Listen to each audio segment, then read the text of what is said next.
You don't own anything here, my daughter-in-law whispered, leaning close enough that only I could hear her. My son sat beside her and kept eating. I didn't raise my voice. I didn't ask her to repeat it. I finished my tea, folded my napkin, and stood up. I'm glad you're here. Stay with me until the end and let me know where you're watching from. The house felt different that evening. Not loud, not tense, just smaller. As if the walls had quietly decided I no longer belonged inside them. The living room lamp cast a yellow glow over the couch I'd chosen 20 years ago, back when my husband and I still argued about fabric samples and weekend projects. Now, no one asked my opinion about anything. Not the furniture, not the bills, not my place at the table.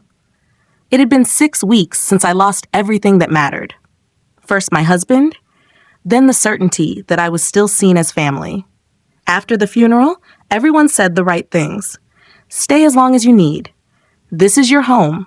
We'll figure it out together. Those words lasted exactly as long as the sympathy cards stayed on the counter.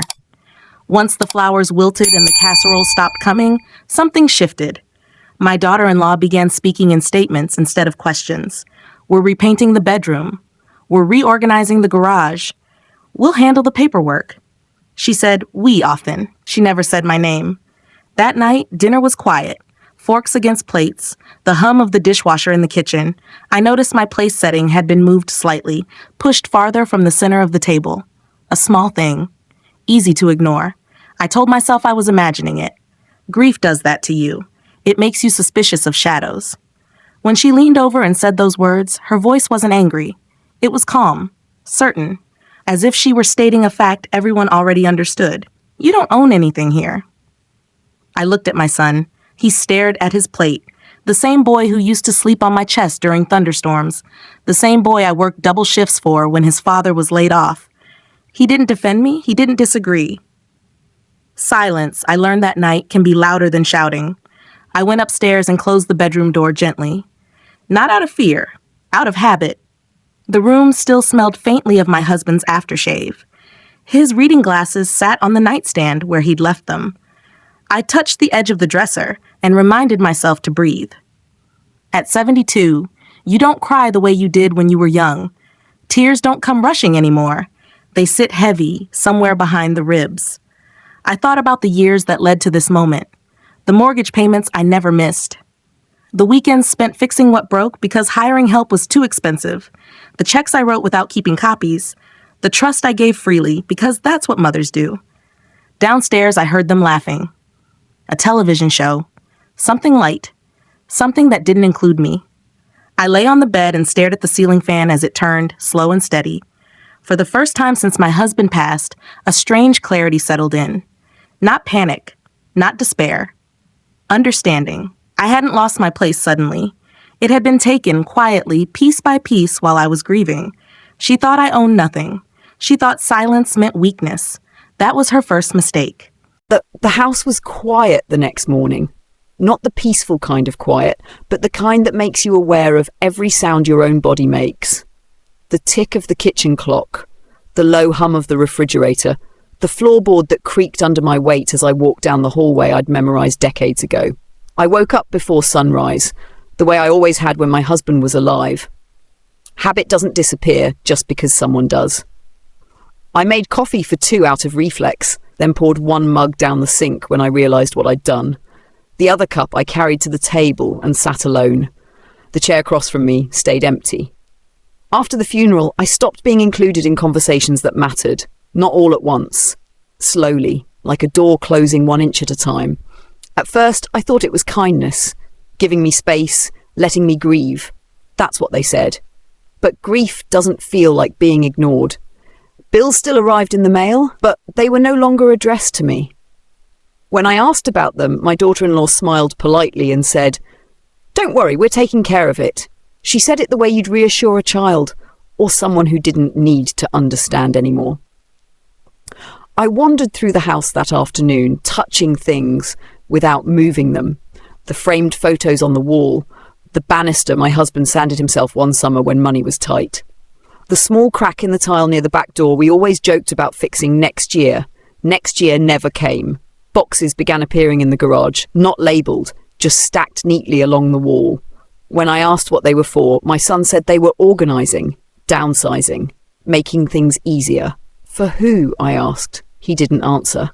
At lunch, I noticed my bedroom door no longer locked properly. A small detail, easy to miss, but I hadn't imagined it. Someone had tried the handle while I was asleep. Not forcefully, just checking. That night, I ate alone again. I could hear them in the living room, voices low, planning something that didn't include me. I wasn't invited to sit with them. No one told me to leave either. They didn't have to. The message was clear without words. I remembered the months after my husband and I bought this house, how we ate on the floor because we couldn't afford furniture yet, how proud he'd been when we finally paid off the mortgage. "This is yours," he told me, "no matter what happens." He said it like a promise. Grief makes time feel strange. Days stretch longer than they should. Nights pass too quickly. I found myself counting small things to stay grounded. The number of steps from my bedroom to the kitchen, 12. The number of windows facing the backyard, 5. The number of times my daughter-in-law avoided using my name, every time. By the end of the week, I realised something I hadn't wanted to admit. They weren't waiting for me to leave. They were preparing for it. I folded my clothes carefully and put them back where they belonged. I wiped the counters after cooking meals no one joined me for. I thanked them when they brought groceries, even when I hadn't asked. From the outside, it probably looked like I was adjusting, but inside, something had settled. I wasn't confused anymore. I was being erased.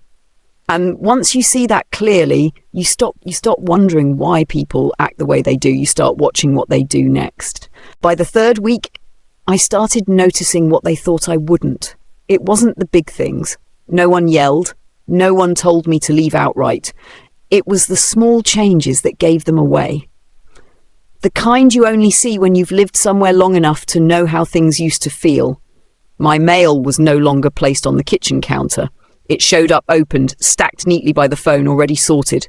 When I asked where an envelope was, my daughter-in-law answered before my son could. "We took care of it," she said, without looking at me. Took care of it meant decided without me. I stopped being asked simple questions. What time I planned to eat, whether I needed anything from the store, if I was going out that afternoon. Schedules were made around me, not with me. I was expected to adapt quietly. One afternoon, I overheard them talking in the kitchen, not whispering, just assuming I wasn't listening. "If we wait too long, it'll be harder," she said. "I know," my son replied, "but she's still fragile." Fragile. The word sat with me longer than it should have. Later that day, I noticed the hallway closet had been emptied.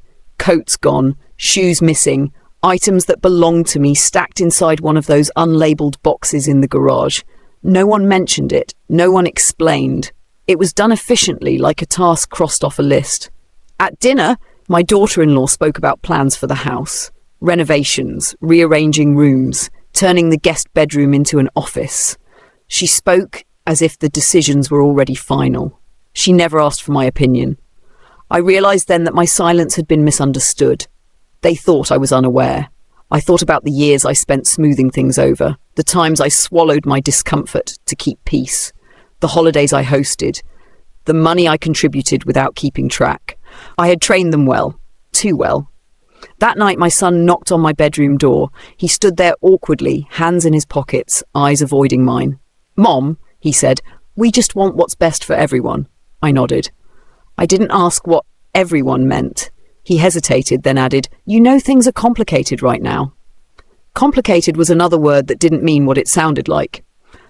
After he left, I sat on the edge of the bed and stared at the floor.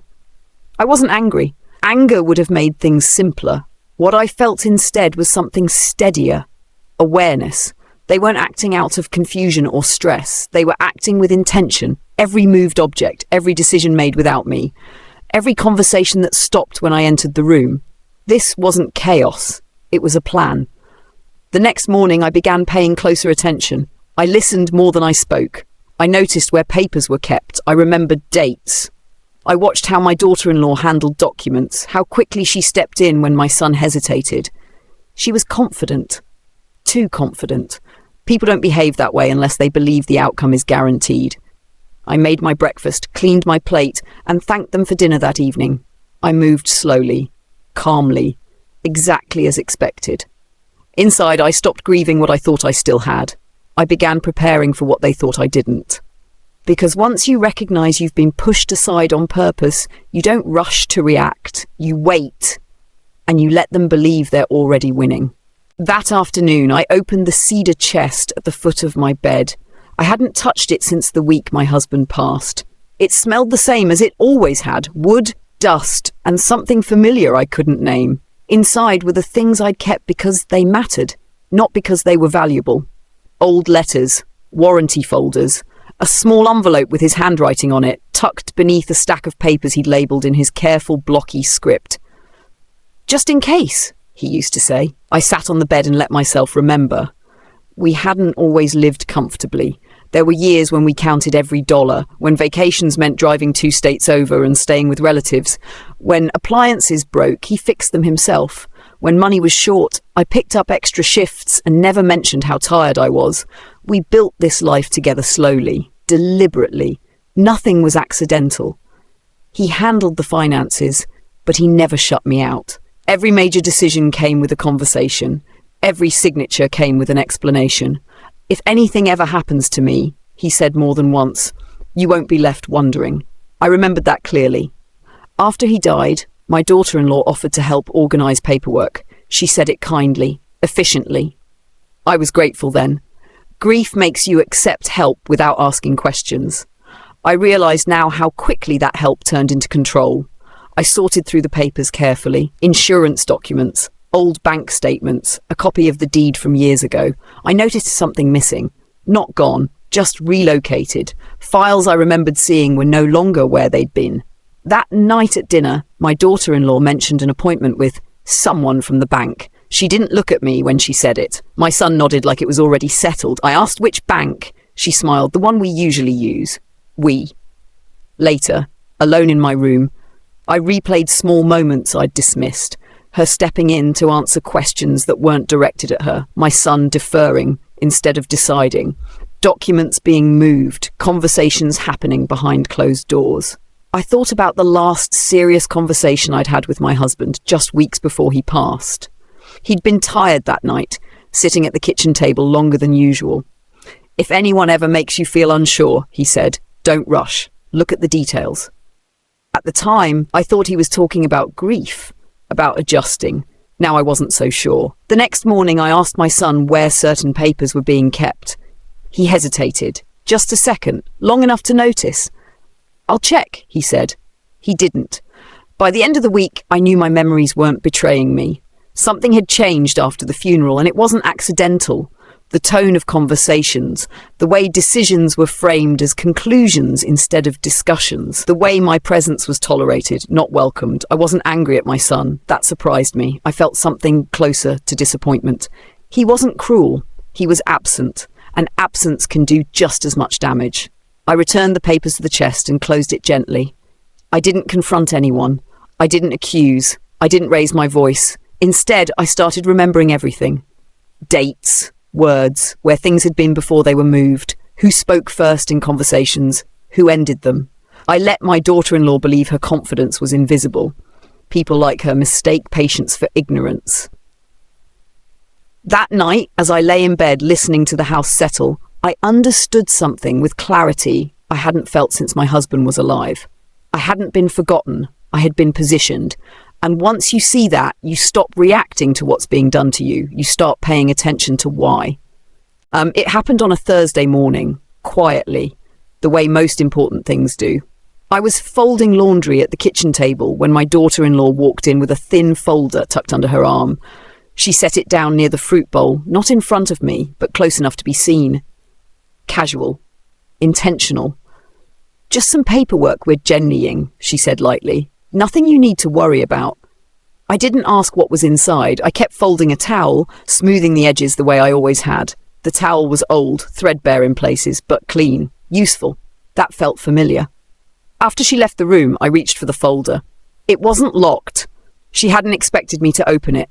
Inside were copies, not originals, bank summaries, appointment confirmations, a typed note with bullet points written in her handwriting. I recognized it immediately. She makes her lists the same way every time. Neat, efficient, confident. One line stood out. Transition timeline, temporary housing option. Temporary housing. I read it again, slowly, then once more, to be sure.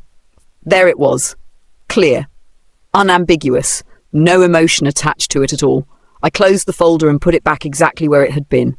The towels went into a neat stack. I carried them upstairs and placed them in the linen closet like nothing had changed. That afternoon, my son came home early. He stood in the doorway of the living room, watching me rearrange a bookshelf I'd already arranged a dozen times before. He looked tired, older than he should have. "Mom," he said, "we've been talking about some options." I waited.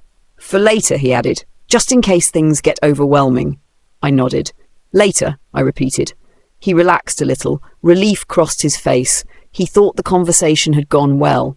That evening, I went for a walk around the block, same route I'd taken for years. The neighbour waved. The maple tree on the corner was starting to turn. I noticed how steady my steps felt on the pavement. Inside my chest, something had settled into place. This wasn't confusion anymore.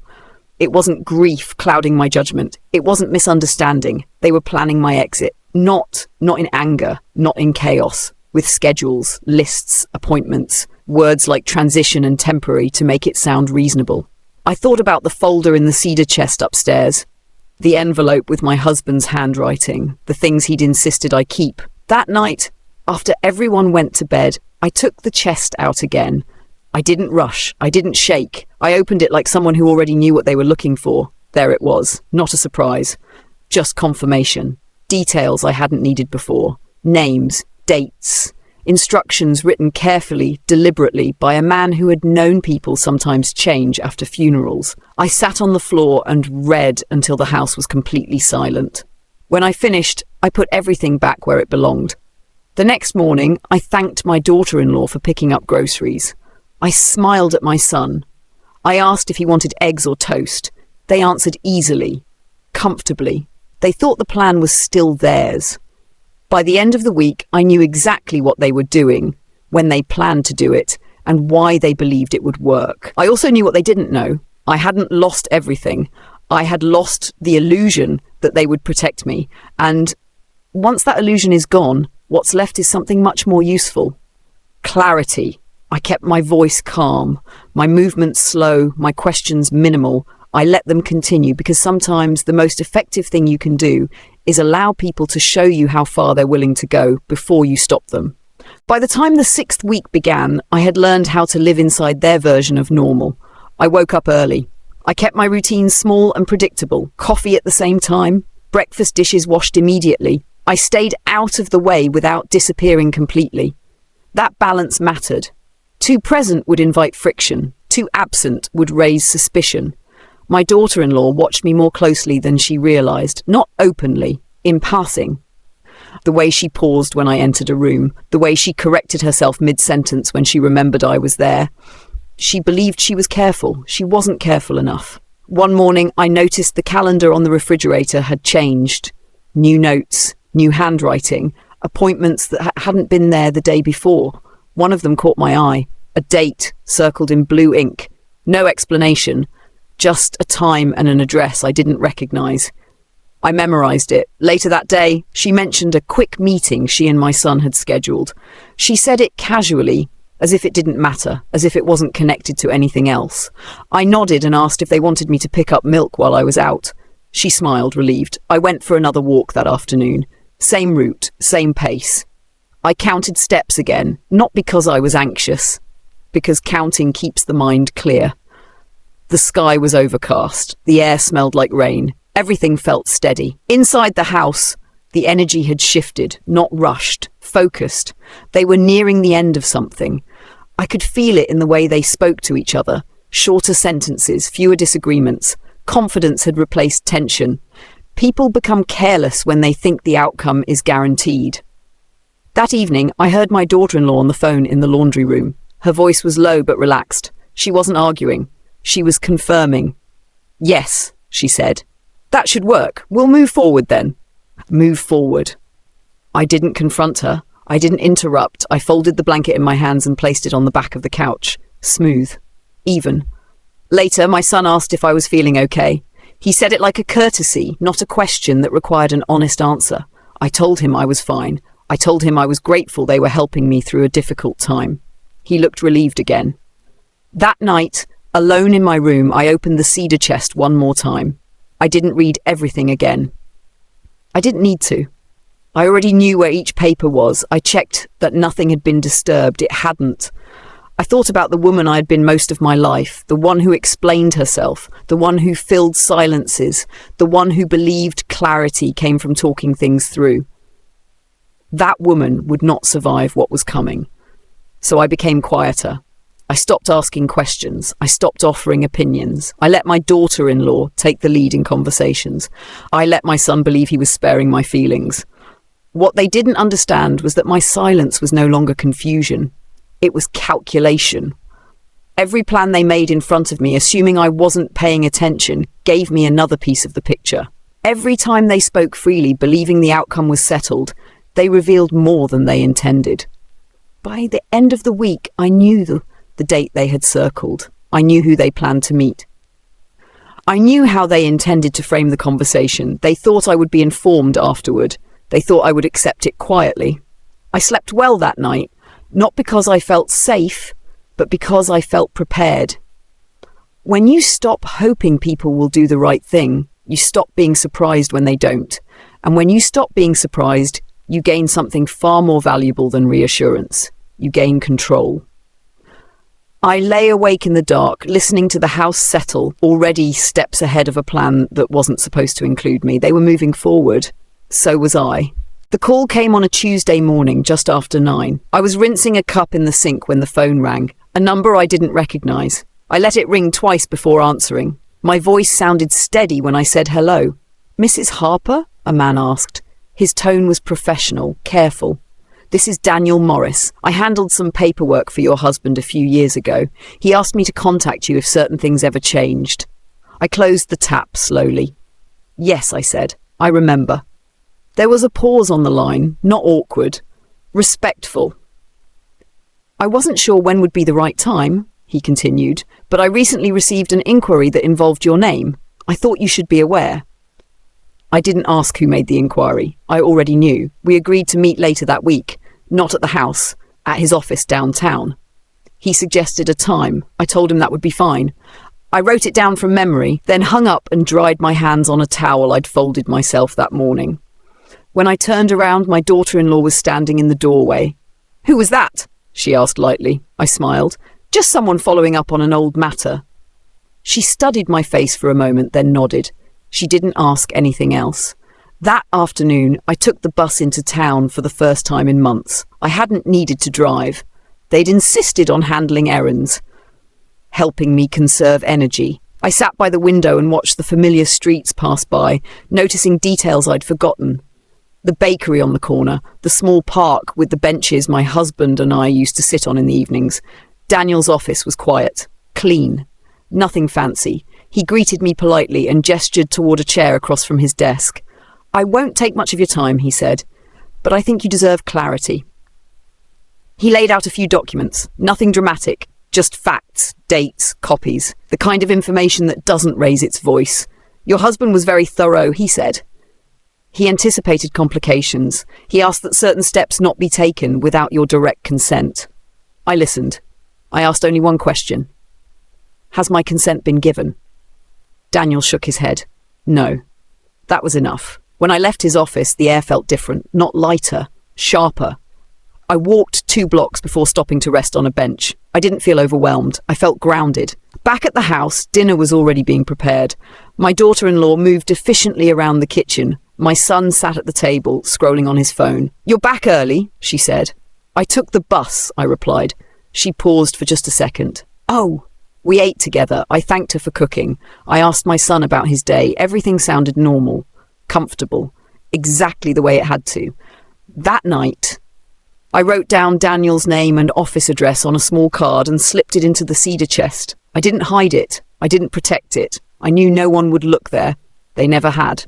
I slept deeply. No dreams, no restlessness. When you finally know where you stand, sleep comes easier. The next morning, my daughter-in-law mentioned another appointment, a follow-up. She said it confidently, as if nothing could interfere now. I nodded. That sounds important.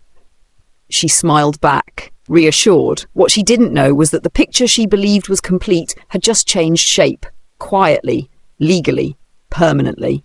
I didn't feel triumphant. I felt calm, because the moment someone outside that house spoke to me like I still mattered, something shifted. I wasn't alone in this anymore. And once you're no longer isolated, you're no longer easy to remove. I returned to my routines: coffee, dishes, walking the same route, saying thank you when expected. They thought nothing had changed, but from that point on, every step they took toward their plan had to pass through something they hadn't accounted for. Me. By the time the 8th week arrived, the house had settled into a rhythm that felt rehearsed. Mornings were efficient. Afternoons were quiet. Evenings were polite. My daughter-in-law moved through the rooms with confidence, speaking as if outcomes were already decided.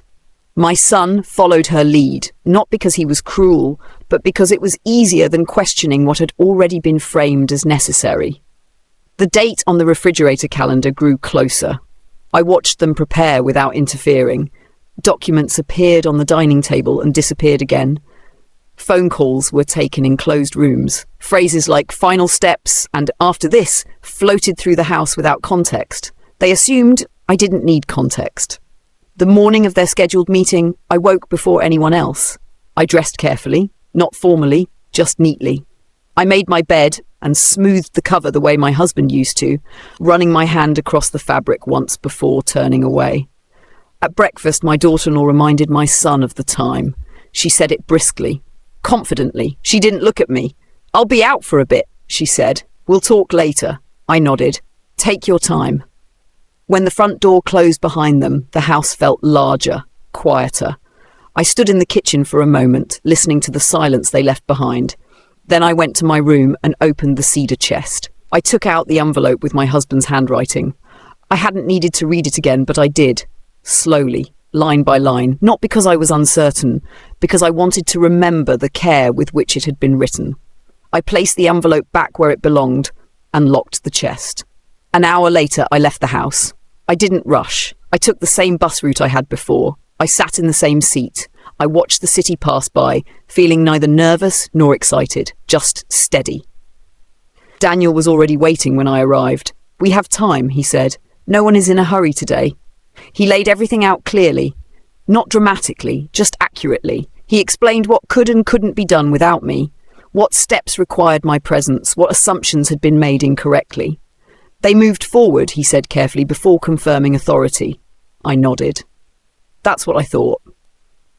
When I left his office, I didn't feel victorious. I felt prepared.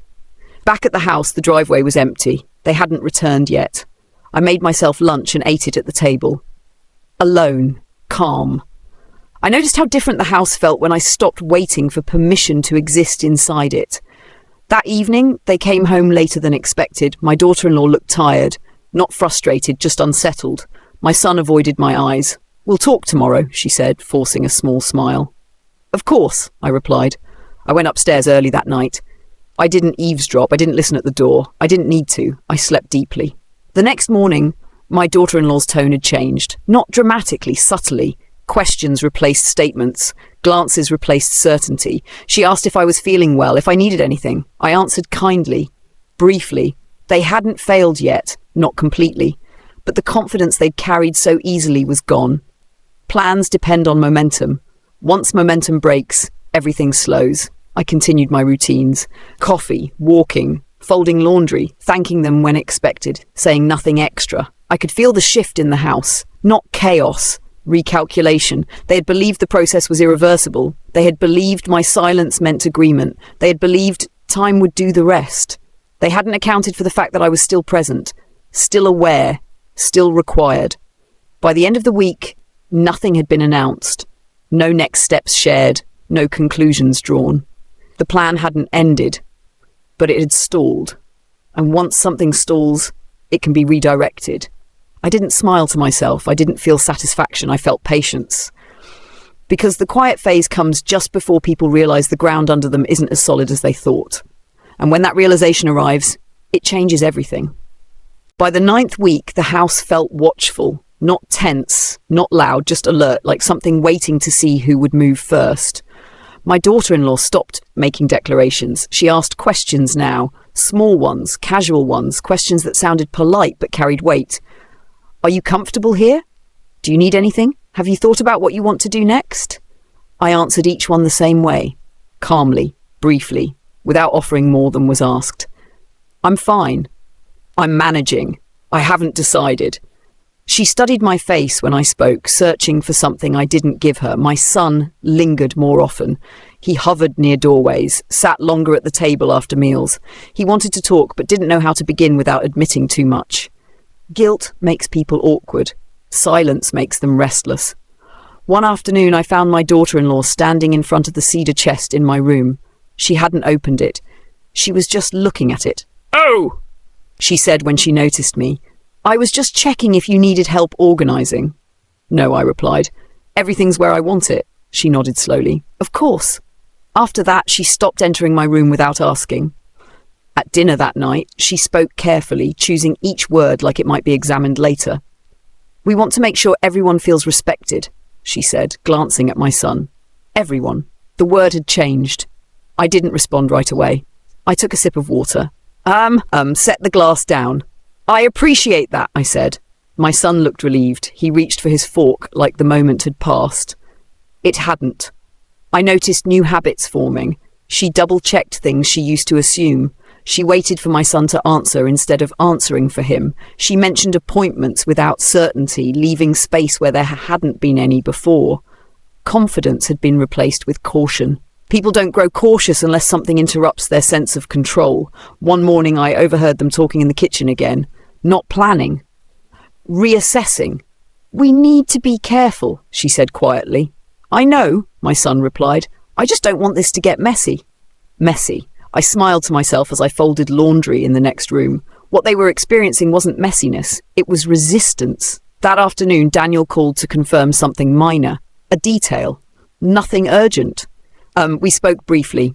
When I hung up, my daughter-in-law was watching me from the hallway. "Everything okay?" she asked. "Yes," I said. "Just following up on something." She nodded, but her eyes stayed on me longer than necessary. That night, she didn't sleep well. I could hear her moving around after midnight. Doors opening and closing softly, drawers being checked, the house settling around her unease. I slept soundly. In the morning, she was overly polite, almost careful. "Would you like breakfast?" she asked. "I already ate," I replied. She smiled tightly. "Of course." The shift was complete now. They were no longer moving forward. They were waiting, watching, trying to figure out what I knew without asking directly. They couldn't ask. Asking would mean acknowledging I still mattered. By the end of the week, the calendar on the refrigerator had been wiped clean. The circled date was gone. No explanations were offered. Plans that had felt inevitable were now suspended. I didn't push. I didn't comment. I didn't take advantage of their hesitation. I continued living as I had. Quiet, present, observant. Because once people start doubting their position, they begin revealing their fears. And fear always speaks louder than confidence. I could see it in the way my daughter-in-law measured her words, in the way my son avoided commitments, in the way conversations ended sooner than they used to. They hadn't lost yet, but they were no longer sure they would win. And when certainty disappears, people start making mistakes. Mistakes. I was ready for those. I had already learned the most important thing. I didn't need to confront them to regain ground. All I had to do was remain standing where they thought I'd eventually step aside and wait for them to decide their next move. By the 10th week, the house no longer belonged to any one person. It belonged to the silence. Meals were shorter. Conversations stayed on the surface. No one raised difficult topics anymore. That alone told me everything. People who are confident don't avoid clarity. People who are uncertain do. My daughter-in-law stopped mentioning timelines. She spoke in generalities now. "We'll see. We'll figure it out. Nothing has to be decided yet. Each sentence walked back something she'd once said with certainty. My son grew quieter. He listened more than he spoke. When he did speak, he chose his words carefully, like someone afraid of saying the wrong thing. I had never seen him this cautious around me before. One evening, she sat across from me at the table and cleared her throat. "We just want to make sure you're comfortable," she said, "that you feel secure." Secure. I set my fork down and looked at her. Not challengingly, just directly. I am, I said. She nodded, waiting for more. I didn't give it to her. After that, she began offering help more often. Not assistance. Permission disguised as concern. If you ever want to talk about options, if you need help sorting things out, each sentence ended with a pause, an opening for me to step into. I didn't. One afternoon, I returned from my walk to find the door to the study slightly open. Inside, papers were spread across the desk. My daughter-in-law stood there, phone pressed to her ear. She jumped slightly when she saw me. "I'll call you back," she said quickly, then hung up. "Oh," she added, smiling too quickly. "I didn't realize you were home." "I live here," I said gently. She laughed, a short sound, and nodded. That night, I slept with my bedroom door unlocked for the first time in weeks. Nothing happened. The next morning, my son asked if we could talk later. His voice was tentative, not firm. I agreed. We sat together in the living room after dinner. The television stayed off. "We don't want you to feel pushed," he said.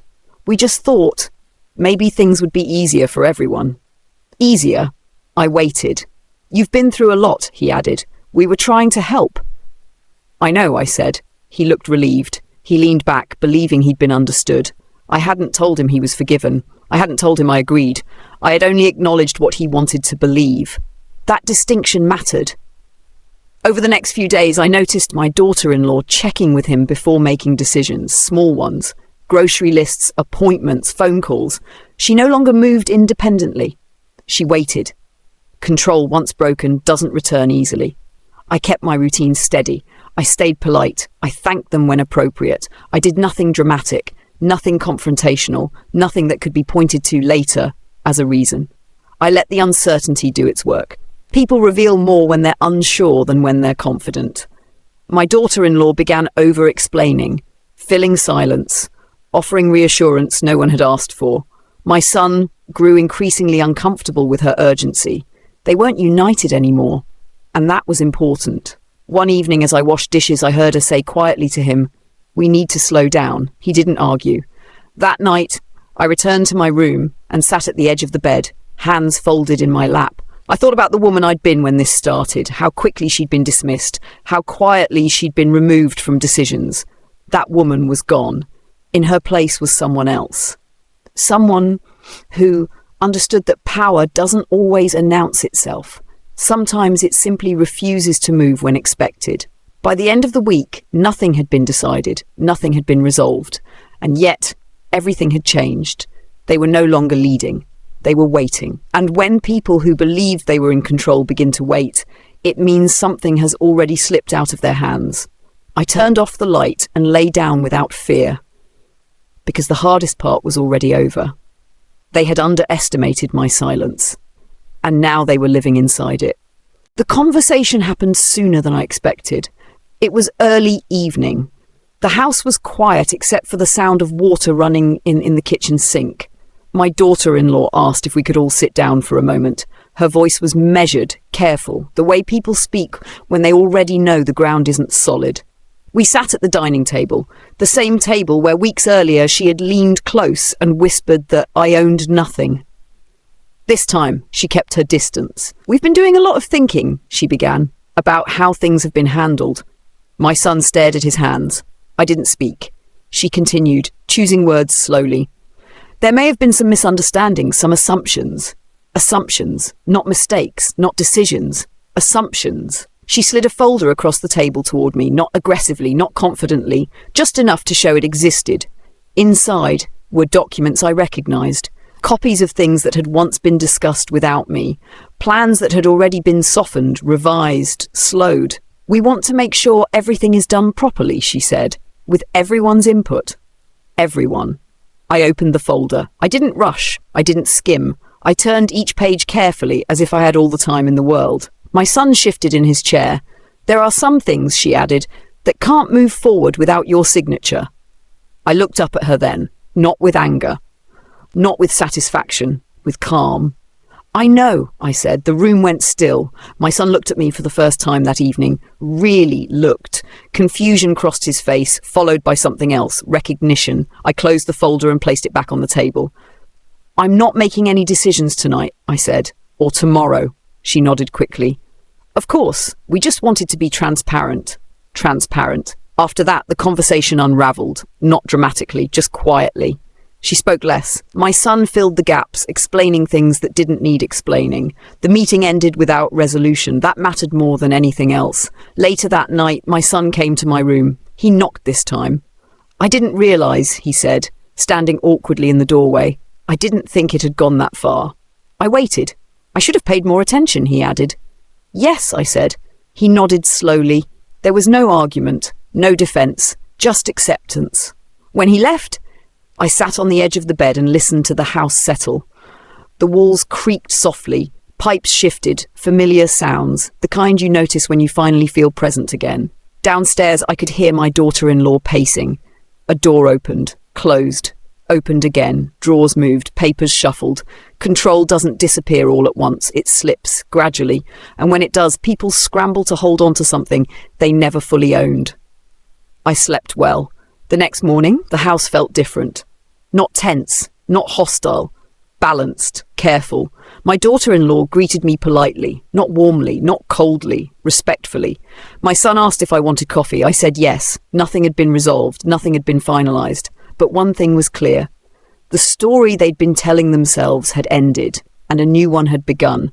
One where I was no longer something to be managed quietly. I was part of the conversation again. And once that happens, there is no returning to the version of events where you disappear.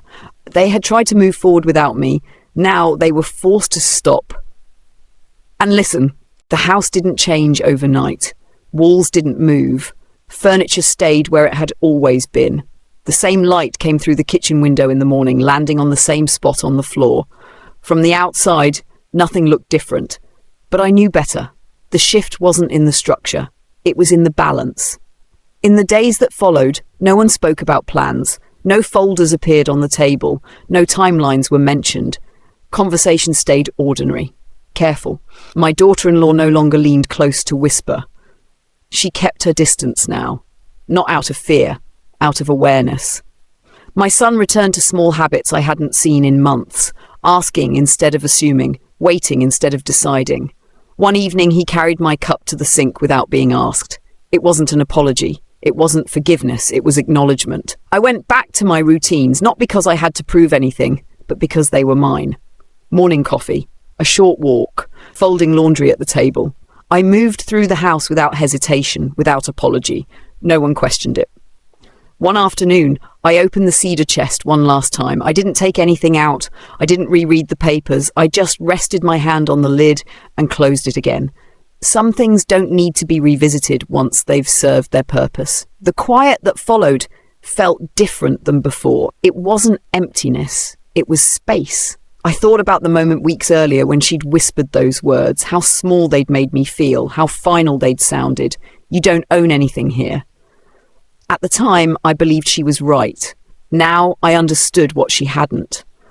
Ownership isn't always about names on paper. It's about presence, about knowing when to stand still, about refusing to disappear quietly when that's what others expect.